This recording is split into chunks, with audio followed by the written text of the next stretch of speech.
Hey guys, welcome back to Rinku's kitchen. আজকে আমরা চলে এসেছি নতুন আরেকটা রেসিপি নিয়ে, ডিম খিচুড়ি। তো চলো বেশি কথা না বলে রেসিপিটা স্টার্ট করা যাক। তো প্রথমেই দেখে নিচ্ছি আমাদের কি কি উপকরণ লাগবে। প্রথমেই নিয়ে নিয়েছি হচ্ছে আমরা চাল, মুসুরির ডাল, আলু, পেঁয়াজ, টমেটো, আর এদিকে নিয়ে নিচ্ছি শুকনো লঙ্কা, তেজপাতা, দারচিনি, এলাচ আর গোটা জিরে। তারপর নিয়ে নিচ্ছি নুন, চিনি, লঙ্কার গুঁড়ো, জিরের গুঁড়ো, হলুদ, আদার শুকনো কাঁচা লঙ্কা বাটা, 6টা ডিম। তো চলো রেসিপিটা স্টার্ট করা যাক। প্রথমেই আমরা চাল আর ডালটাকে ভালো করে জল দিয়ে ভিজিয়ে নেব। মোটামুটি 15 থেকে 30 মিনিট ভিজিয়ে রাখলেই হবে। অন্যদিকে আমরা কড়াইতে সর্ষের তেল দিয়ে দিচ্ছি।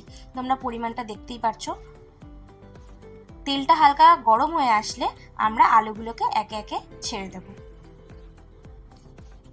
তারপর আলুগুলোর মধ্যে সামান্য নুন দিয়ে ঢেকে দেব।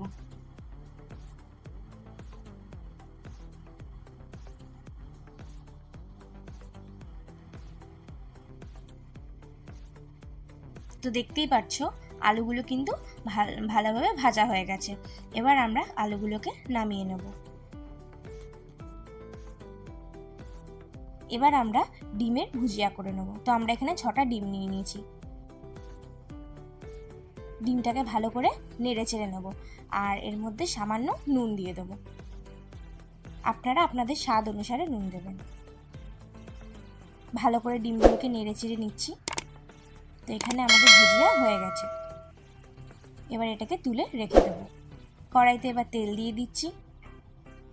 তেলের মধ্যে ফোড়ন দিয়ে দেবো। এবার প্রথমেই দিয়ে দিচ্ছি তেজপাতা, তারপর আমরা দিয়ে দিচ্ছি এলাচ, দারচিনি, গোটা জিরে আর শুকনো লঙ্কা। এবার একটুখানি ভালো করে নেড়ে নেব। তারপর আমরা দিয়ে দেব পেঁয়াজ। পেঁয়াজটাকে ভালো করে ভেজে নেব, লাল লাল করে। তো তোমরা দেখতেই পাচ্ছ পেঁয়াজটা কিন্তু একদম লাল লাল করে ভাজা হয়ে গেছে। এবার আমরা দিয়ে দেব টমেটো। টমেটোটাকে ভালো করে নেড়ে নেব। টমেটোটা প্রায় সেদ্ধ হয়ে এসছে। এবার আমরা দিয়ে দেব আদা আর কাঁচা লঙ্কা বাটা। তো এখানে তোমরা দেখতেই পাচ্ছ আমি কিন্তু 4 চামচ দিয়েছি।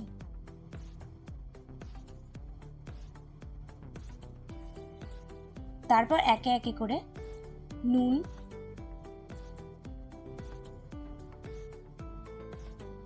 হলুদ গুঁড়ো,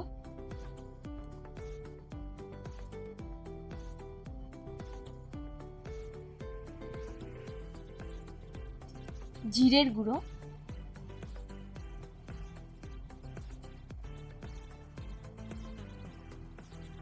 আর দিয়ে দেব লঙ্কার গুঁড়ো। লঙ্কার গুঁড়োটা অপশনাল, আপনাদের ইচ্ছে মতন দেবেন।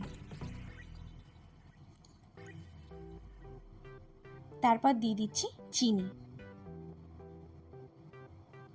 চিনিটা কিন্তু অবশ্যই দিতে হবে টেস্টটাকে ব্যালেন্স করার জন্য। এবার আমরা একটু জল দিয়ে কষাবো।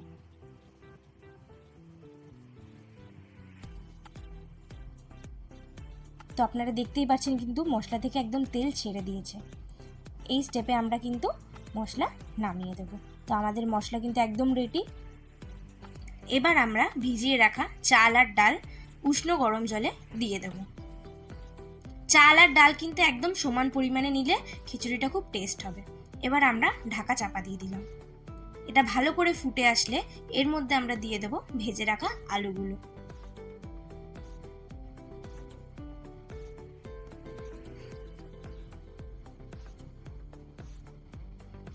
এবার আমরা যে মশলাটা করে রেখেছিলাম সেটা এর মধ্যে মিশিয়ে দেব।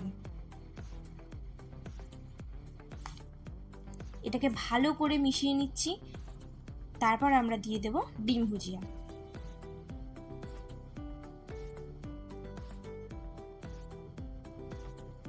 এবার ওপর থেকে একটু ঘি দিয়ে আমরা সার্ভ করে নেব। তো তোমরা দেখতেই পাচ্ছ কত কম উপকরণে সহজভাবে বাড়িতে আমরা ডিম খিচুড়ি তৈরি করে নিয়েছি। তোমরা কিন্তু এই পদ্ধতিতে যদি ডিম খিচুড়ি না বানিয়ে থাকো তো তোমরা কিন্তু অবশ্যই ট্রাই করো। আর এই রেসিপিটা ভালো লাগলে তোমরা প্লিজ একটা লাইক আর সাবস্ক্রাইব করে দিও। Thanks for watching.